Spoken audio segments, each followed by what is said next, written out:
আসসালামু আলাইকুম গাইস, মাই ডেলি ব্লগে সবাইকে স্বাগতম। আজকের রান্না গরুর মাংস, আলু দিয়ে পাতলা ঝোল।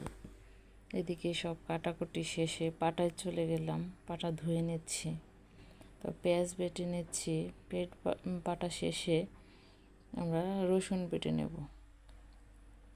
তো রসুন বেটে আদা বেটে নিচ্ছি। একে একে সব বাটা শেষে মাংসগুলো 2-3 বার পরিষ্কার পানি দিয়ে ধুয়ে নিচ্ছি। ধোয়াধুয়ি শেষে কড়াইতে উঠিয়ে তাতে আদা বাটা,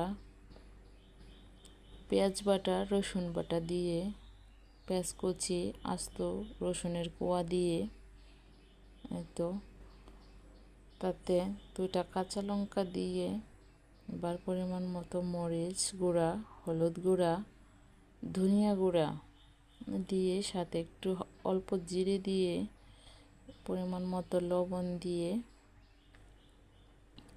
তো তেল দিয়ে মাখিয়ে নিচ্ছি। তো মাখা করে একটু পানি দিয়ে হাতটা ধুয়ে দিচ্ছি। আবারও একবার নাড়িয়ে এবার দেখছি সবটা ঠিকঠাক আছে কিনা। তো কড়াই বসিয়ে দিচ্ছি, চুলায় বসিয়ে ঢাকনা দিয়ে ডেকে জাল করে নিচ্ছি। মাটির চুলার রান্নার স্বাদই অন্যরকম। তো এবার তেজপাতা, গোলমরিচ, লবঙ্গ, এলাচ, দারচিনি এগুলো দিয়ে থেতো করে নিচ্ছি। থেতো করে মাংস নাড়িয়ে তাতে থেতো করা মশলাগুলো দিয়ে দিচ্ছি। তো দেওয়া শেষে আবারও ঢাকনা দিয়ে ডেকে দিচ্ছি। তো ঢাকনা উঠিয়ে নাড়াচাড়া করে তাতে কেটে রাখা আলুগুলো দিয়ে দিচ্ছি। আলু দিয়ে নাড়াচাড়া করে তো আবারও ডেকে দিচ্ছি। আপনাদের যদি আমার ভিডিও ভালো লাগে অবশ্যই লাইক, ফলো দিয়ে পাশে থাকবেন।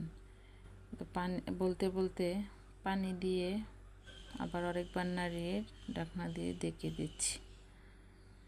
ঢাকনা দিয়ে ডেকে উঠিয়ে আরও আরেকবার নাড়াচাড়া করে তাতে পরিমাণ মতো পানি দিয়ে দিচ্ছি।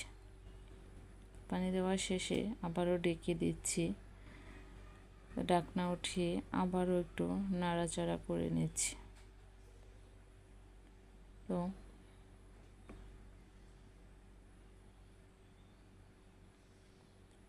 এবার পরিমাণ মতো একটু উপর থেকে জিরে ছিটিয়ে নাড়াচাড়া করে